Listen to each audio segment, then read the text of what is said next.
When we drove the Ford EcoSport earlier this month, we couldn't wait to compare it to its rivals.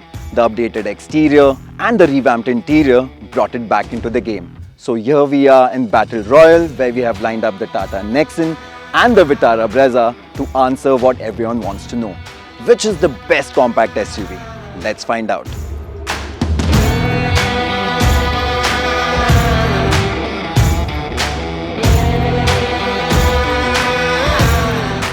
When it comes to looks, we'll start with the least attractive car first, which has to be the Brezza. If you take the funky stickers and the blackened out roof out of the equation, which are optional extras, then the Brezza looks a bit too simple and it lacks the visual appeal of the other two cars. Between the Nexon and the EcoSport, it's a matter of what you prefer. On one hand, the Ford looks macho thanks to the Endeavour-like front end. Even the massive 17-inch rims and the rear-mounted spare wheel makes it look like a proper SUV. On the other hand, the Nexon just looks funky thanks to the white highlighting, the sloping roofline and the beefed up body. Which one do we prefer between the Ford and the Tata? Well, we like both. Do let us know what you think in the comment section below.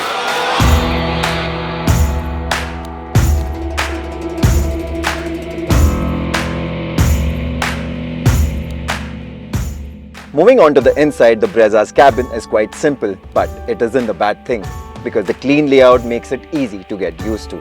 Even the infotainment system is nice, responsive and easy to use. In terms of quality, it's not the best, and even the light Japanese build doesn't go down really well with it being a SUV. The Brezza feels the most spacious and the big windows makes the ambience airy too. The seats though are a bit flat and more lateral support would have been welcomed. As compared to the Brezza, the Nexon's cabin looks much more modern and the high-mounted display is easy to use on the move. But the system is a bit laggy and a faster processor would have made it even better. In terms of quality, it's not the best and you can still find a lot of hard-edged bits all around the cabin. The Nexon's cabin is really spacious with good knee-room, decent headroom and the cabin width makes it the best 5-seater amongst the three.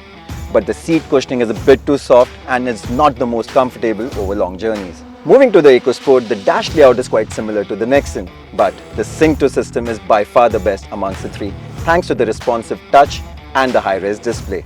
In terms of quality, all three cars are not that great, but the EcoSport feels the most consistent and the tough build just adds to the overall appeal. When it comes to space, the EcoSport lacks a bit of cabin width and knee room as compared to the other cars. But when it comes to seat comfort, it is the best. The seat cushioning is spot on, there's good lateral support and thigh support, and this car is definitely the best when it comes to long drives. Boot space is quite similar on these cars and the split folding rear seats make them practical too. But the Brezza's large opening, low loading lip makes it easy to load large bags. Like with the old car, in the updated EcoSport you still get the side hinged opening, which isn't the most practical when the car is parked in a tight confinement.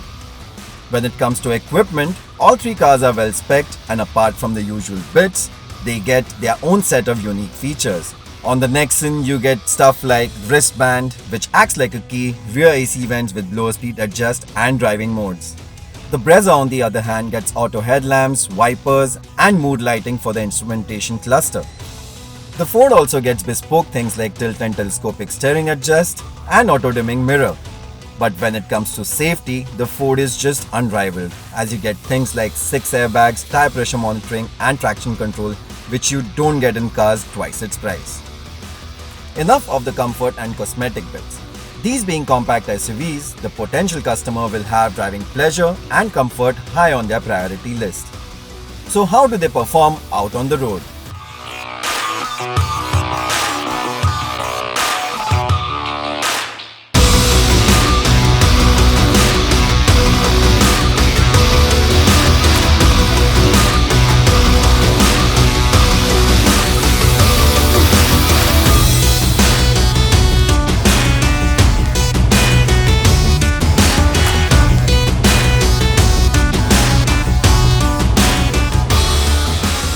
The Vitara Brezza is powered by the familiar 1.3-litre multi-jet engine which has been doing duty in Maruti cars for more than a decade.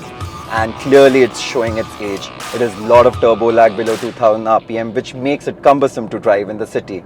But as you go faster, it does feel better as the strong mid-range makes it good at overtaking on the highway.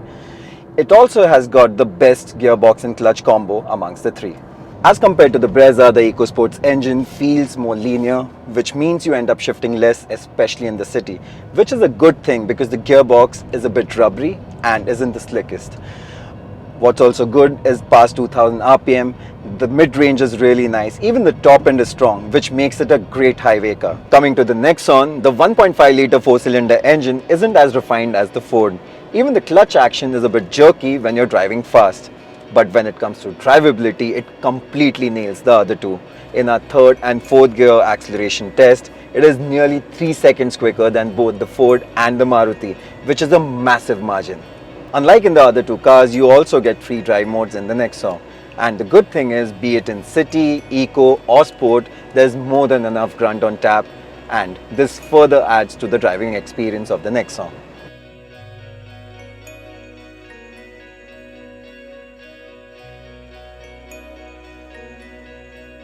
Within minutes of driving the Vitara Brezza, you realize that the car is quite stiffly sprung. You can almost feel every ripple on the road, and the low-speed ride is quite busy.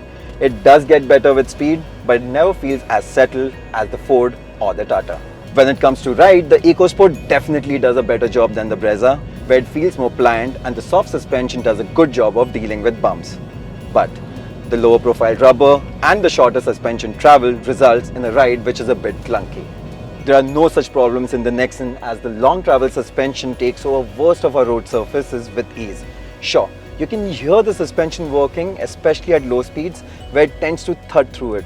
But other than that, it's comfortable and ride quality is definitely the best in the Nexon. But when it comes to handling, the Nexon doesn't feel as agile as say the Ford or even the Maruti does. It feels heavy, especially in quick directional changes, and even the soft suspension results in a lot of body roll. Also, the steering feels a bit vague, which doesn't really give you the confidence to push the car hard. The EcoSport has the best steering amongst the three.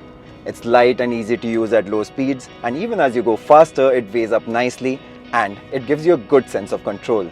On the downside, it's a heavy car, and the soft suspension results in a lot of body roll, especially when you compare it to the Brezza. But as an overall package, it's a good compromise between ride comfort and handling. Where the Brezza struggles when it comes to ride, in terms of handling, it just shines through. The combination of light chassis, stiff springs gives it great composure around corners. It feels light on its foot and agile, which makes it great fun around corners. The Maruti being the lightest and having the smallest engine results in it being the most fuel efficient amongst the three. It's close in between the Nexon and the EcoSport, but the Ford fares marginally better. So we have come to the end of the test, and after driving these cars extensively, it's time to answer the most important question. Which of these cars is the winner? Well, we'll start with the car which is finished in third place, which is the Vitara Brezza. The Maruti is a really nice car to drive with great handling. It's got a lot of space and is feature loaded. But what lets it down is the stiff low speed ride, the noisy engine and the ordinary cabin. It's between the Tata and the Ford for the victory then. Starting with the Nexon, it looks macho, has a powerful diesel engine, has a comfortable ride, and the cabin is spacious. The fact that it's the cheapest car here makes it all the more tempting. But despite that, the Ford is our winner as it beats the Nexon when it comes to build quality, interior fit and finish, engine refinement, handling, and the infotainment system is much better as well. What's more, in terms of safety, the Ford is just unrivaled. The Ford is our winner then, and is back as the king of the compact SUV segment once again.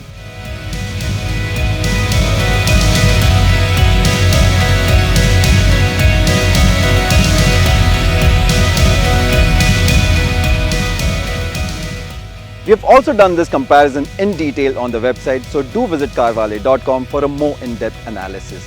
And do let us know which is your favorite car amongst the three in the comment section below. And don't forget to like, share, subscribe to CarWale.